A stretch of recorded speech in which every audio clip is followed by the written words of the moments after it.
E aí, doido? Beleza? É nóis. Hoje eu vou falar sobre o reino das plantas. Eu vou falar de botânica. Eu sei que muitos de vocês não são muito familiarizados com botânica e também não gostam muito do assunto. Na realidade, vocês nem sabem por que tem que estudar esse assunto. Ficam direto reclamando: pra que estudar botânica? É um saco. Estudar planta? Peraí. Então eu vou explicar. É muito fácil entender por quê. A importância das plantas é imensa. Até porque, se as plantas não tivessem ocupado os continentes, a gente não estaria aqui hoje. Se elas simplesmente desaparecessem, a nossa sobrevivência e de milhares de espécies de animais ficaria seriamente ameaçada. Sabe por quê? Porque a gente se alimenta direto ou indiretamente das plantas. Quando a gente come arroz, batata, por exemplo, os mais tradicionais alimentos da humanidade, a gente está ingerindo substâncias orgânicas que as plantas produzem por meio da fotossíntese. Então, mesmo que você esteja comendo bife, a gente está ingerindo energia que as plantas capturaram originalmente da luz solar. As substâncias orgânicas que formam o corpo dos animais são produzidas a partir de vegetais que eles ingerem como alimento.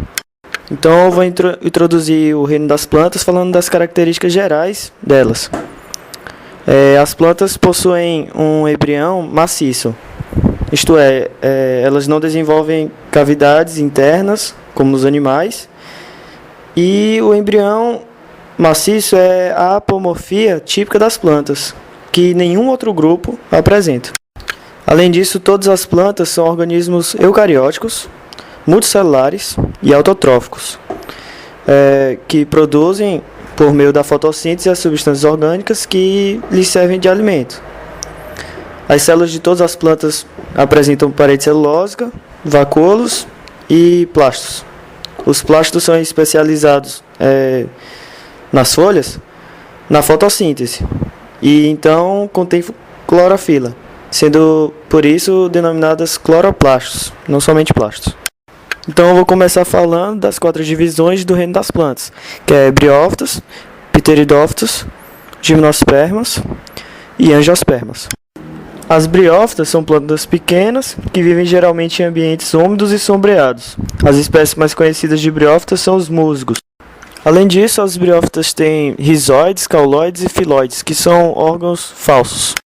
Isso porque rizóides são falsos raízes, cauloides são falsos caules e filóides são folhas falsas. As briófitas são o único grupo vegetal que tem o gametófito fotossintetizante.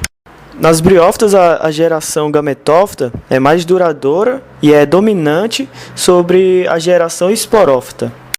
Belezinha? Então vamos começar a falar das pteridófitas. As pteridófitas são as samambaias, lembre-se disso.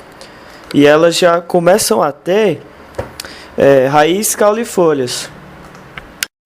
E as pteridófitas, assim como as briófitas, ainda são dependentes da água para a fecundação.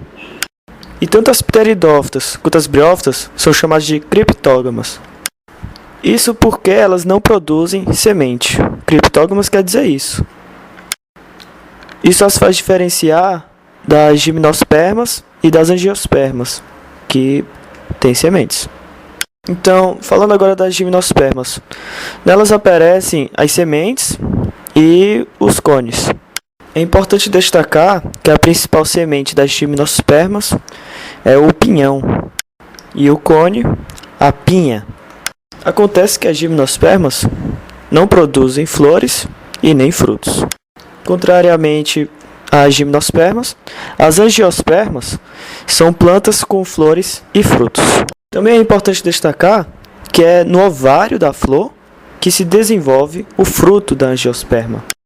Tanto as gimnospermas quanto as angiospermas são independentes da água para a fecundação. E é exatamente por isso que elas são chamadas de fanerógamas, diferentemente das briófitas e das pteridófitas, que eram chamadas de criptógamas. Então é isso. Criptógamas são briófitas e pteridófitas, enquanto que fanerógamas a gente chama as gimnospermas e as angiospermas. Belezinha? Então é isso. Falei um pouco de botânica sobre o reino das plantas. Espero ter ajudado vocês e falou!